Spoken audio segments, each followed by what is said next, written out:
হরে কৃষ্ণ কৃষ্ণ কৃষ্ণ হরে হরে, হরে রাম রাম রাম হরে হরে। নমস্কার বন্ধুরা, আপনাদের সাথে আমি যে ব্যাপারে কথা বলবো, কথাটি হলো, আমরা অনেকেই ভাবি আমাদের সাথে কেন এমনটা ঘটে। আমরা তো কখনো কারুর খারাপ চাই না, সব সময় সবার ভালো করতে চেষ্টা করি। তারপরও আমাদের ভাগ্যটা কেন এই রকম, এটা আমাদের খুব জানতে ইচ্ছে করে। আমরা বিধাতার কাছে আকুলভাবে প্রার্থনা করে জানতে চাই, হে ভগবান, আপনি কেন আমাদের সাথে এই রকম করেন? আপনি মানুষটা ভালো, তবু কেন খারাপ ঘটে আপনার সাথে? এটাই শ্রীকৃষ্ণ গীতায় উত্তর দিয়েছিলেন অর্জুনকে। কারণ অর্জুনও শ্রীকৃষ্ণকে জিজ্ঞাসা করেছিলেন, হে ভগবান, আমার সাথে কেন এমনটা হয়? প্রায়ই আমাদের মনে হয় যে যারা ভালো কাজ করে এবং সর্বদা সবার ভালো কথা চিন্তা করে, তারাই জীবনে সবচেয়ে বেশি কষ্ট পায়। অন্যদিকে যারা খারাপ কাজ করে, তারা সুখে শান্তিতে জীবন কাটাচ্ছে। যারা ভালো কাজ করে তাদের কেন এত পরীক্ষার মধ্য দিয়ে যেতে হয়, যখন যারা অধর্মের পথে তারা বেশিরভাগই সুখী থাকে এবং জীবন উপভোগ করে? এই প্রশ্ন যদি কখনো আপনার মনে আসে, তাহলে আজ আমরা এর উত্তর জানব। এই উত্তরটি রয়েছে ভগবদ্গীতায়, যা শ্রীকৃষ্ণ অর্জুনকেই দিয়েছিলেন। ভগবদ্গীতা উল্লেখিত কাহিনী অনুসারে অর্জুনের মনে যখনই কোনো দ্বিধা দেখা দিত, তখনই তিনি শ্রীকৃষ্ণের কাছে পৌঁছে যেতেন। একবার অর্জুন শ্রীকৃষ্ণের কাছে গিয়ে বললেন যে তিনি একটি বিষয় নিয়ে চিন্তিত এবং শ্রীকৃষ্ণের কাছে এর উত্তর চান। শ্রীকৃষ্ণ জিজ্ঞাসা করলেন, কি প্রশ্ন, বলো সখা। অর্জুন বললেন, আমি জানতে চাই, ভালো মানুষের সঙ্গে খারাপ কেন হয়? যেখানে খারাপ মানুষ সুখী। অর্জুনের মুখ থেকে এমন কথা শুনে শ্রীকৃষ্ণ হাসলেন এবং বললেন, মানুষ যেমন ভাবে এবং অনুভব করে তেমন কিছুই ঘটে না, বরং অজ্ঞতার কারণে সে সত্যটা বুঝতে পারে না। অর্জুন বিষয়টি বুঝতে পারলেন না। তারপর শ্রীকৃষ্ণ তাকে বোঝাতে কি বললেন, চলো জানা যাক। শ্রীকৃষ্ণ অর্জুনকে বললেন, হে পার্থ, আমি তোমাকে একটি গল্প বলবো। তা শুনলে তুমি বুঝবে যে প্রত্যেক জীব তার কর্মের ফল পায়। প্রকৃতি প্রত্যেককে তার নিজের পথ বেছে নেওয়ার সুযোগ দেয়। এখন এটি মানুষের ইচ্ছার উপর নির্ভর করে তাকে ধর্মের পথ বা অধর্মের পথে বেছে নিতে হবে। গল্প শুরু করে শ্রীকৃষ্ণ বলেন, এক শহরে দুজন লোক বাস করত। একজন ছিল ব্যবসায়ী, যার জীবন ধর্ম খুবই গুরুত্বপূর্ণ ছিল। সে পুজোয় বিশ্বাসী ছিল। তিনি প্রতিদিন মন্দিরে যেতেন এবং দান খয়রাতও করতেন এবং প্রতিদিন ভগবানের পূজা করতেন। অন্যদিকে অন্য লোকটি ছিল সম্পূর্ণ বিপরীত। তিনি প্রতিদিন মন্দিরে যেতেন, তবে পূজা করতে নয়। মন্দিরের বাইরে থেকে জুতো চপ্পল চুরি করতেন। দাতব্য ও ধর্মের সঙ্গে তার কোনো সম্পর্ক ছিল না। সময় অতিবাহিত হয় এবং একদিন প্রবল বৃষ্টি হয়। ওই কারণে মন্দিরের পুরোহিত ছাড়া আর কেউ ছিল না। অন্য লোকটি বিষয়টি জানতে পেরে সে ভাবল, এটাই সঠিক সুযোগ। সে মন্দিরের টাকা চুরি করতে উদ্যত হয় এবং পণ্ডিতের চোখ এড়িয়ে মন্দিরে সমস্ত টাকা চুরি করে। এই সময়ে ধর্মে বিশ্বাসী ব্যক্তিটিও মন্দিরে পৌঁছায়। দুর্ভাগ্যবশত মন্দিরের পুরোহিত তাকে চোর ভেবে চিৎকার করতে থাকে। সেখানে লোকজন জড়ো হয়ে তাকে ব্যাপক মারধর করে। কোনোভাবে নিজেকে বাঁচিয়ে সেখান থেকে বেরিয়ে আসেন ওই ব্যক্তি। তারপর দুর্ভাগ্য তাকে ছাড়েনি। মন্দিরের বাইরে একটি গাড়ির সঙ্গে ধাক্কা লেগে তিনি আহত হন। তারপর ওই ব্যবসায়ী ল্যাংড়াতে ল্যাংড়াতে বাড়ির পথে যেতে থাকেন। রাস্তায় ওই ব্যক্তির সাথে দেখা হয় মন্দির থেকে টাকা চুরি করা ব্যক্তিটির সাথে।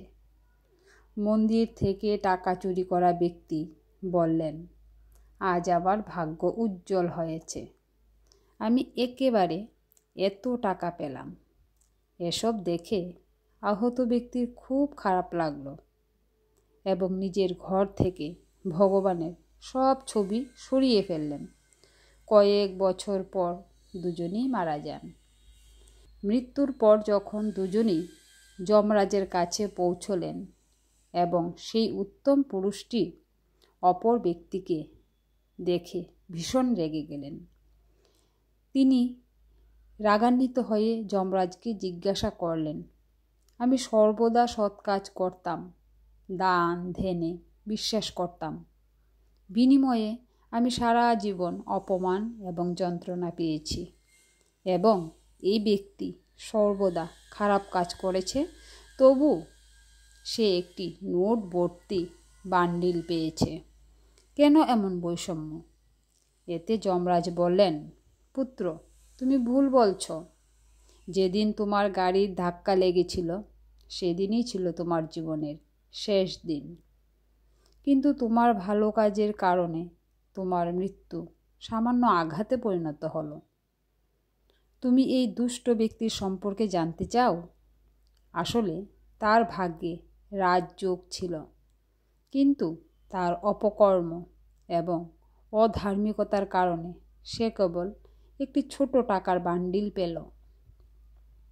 গল্প বলার পর শ্রীকৃষ্ণ অর্জুনকে বললেন, এখন কি তোমার প্রশ্নের উত্তর পেয়েছ? ঈশ্বর তোমার কাজকে উপেক্ষা করেছেন এমন মনে করা মোটেও সত্য নয়। মানুষ বুঝতে পারে না ঈশ্বর কখন কী রূপে আমাদের দেখা দিচ্ছেন, কিন্তু তুমি যদি ভালো কাজ করতে থাকো তাহলে ঈশ্বরের আশীর্বাদ সব সময় তোমার সঙ্গে থাকবে। তাই আমাদের ভালো কাজগুলি পরিবর্তন করা উচিত নয়, কারণ আমরা এর ফল এই জীবনেই পাব। সেজন্যই একজন মানুষের কর্তব্য যে তার সর্বদা ভালো কাজ করা উচিত, কারণ শ্রীকৃষ্ণও গীতায় বলেছেন যে কারুর করা কর্ম নষ্ট হয় না, তা ভালো হোক বা খারাপ হোক। হরে কৃষ্ণ কৃষ্ণ কৃষ্ণ হরে হরে, হরে রাম রাম রাম হরে হরে। প্রকৃতপক্ষে কাকে ভালোবাসা উচিত? বলুন তো, কাকে ভালোবাসা উচিত? কাকে ভালোবাসলে আমাদেরকে কখনো আঘাত দেবে না, কখনো আমাদেরকে দূরে সরিয়ে দেবে না? বলতে পারবেন? হয়তো অনেকেই বলতে পারবেন। তাহলে চলুন আমরা জানি যে প্রকৃতপক্ষে কাকে ভালোবাসা উচিত। আপনার স্ত্রী আপনাকে প্রাণের চেয়ে বেশি ভালোবাসে। রাত 10টায় আপনি মারা গেলেন, কাল সকালে লাশ পোড়ানো হবে।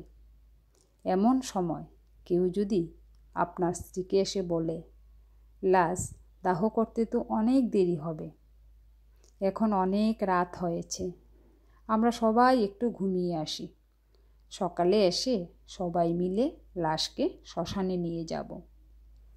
লাশ এখন বিছানাতেই থাকুক আর আপনিও ঘুমিয়ে থাকুন, এটা তো আপনাদেরই বিছানা, আমরা গেলাম, আপনি ঘুমিয়ে যান। আপনার প্রাণপ্রিয়তম স্ত্রী কি আপনার সাথে আর ঘুমাবে? না, কখনোই না। যতই ভালোবাসুক না কেন, আপনি এখন একটা মৃতদেহ, আপনার অধ্যায় পরিসমাপ্তি।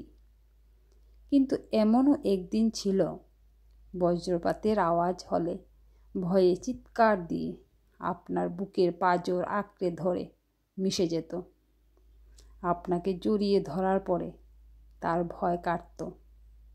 আজ আপনি মরার পরে আপনার সাথে থাকবে না কেন? কারণ আপনাকে এখন সে ভয় পায়। কারণ শুধু একটাই, আপনি এখন একটা মৃতদেহ। মাটির দেহ মাটি হবে, পুড়ে হবে ছাই। এ দেহ পচা দেহ, গৌরব কিসের ভাই? প্রাণ পাখিটা যাবে উড়ে, আর দিবে না সাড়া। রাতে মরলে সকাল হলে বলবে বাসি মরা। এবার ভেবে দেখুন, সারা জীবনে যাদের জন্য কত কিছুই না করেছেন, কিন্তু কৃষ্ণ ভুজিবার সময় পান নাই। আজকে আপনি তাদের কাছে সেই পূর্বের আপনি নন। আপনি এখন একটা মৃতদেহ। তাহলে কার জন্য ব্যয় করলেন জীবনের মূল্যবান সময়গুলি? মানুষ সবচেয়ে অসহায় হবে কখন জানেন কি? যখন আপনার হাত, পা এবং গলা বেঁধে যমদূতগণ আপনাকে নিয়ে যাবে।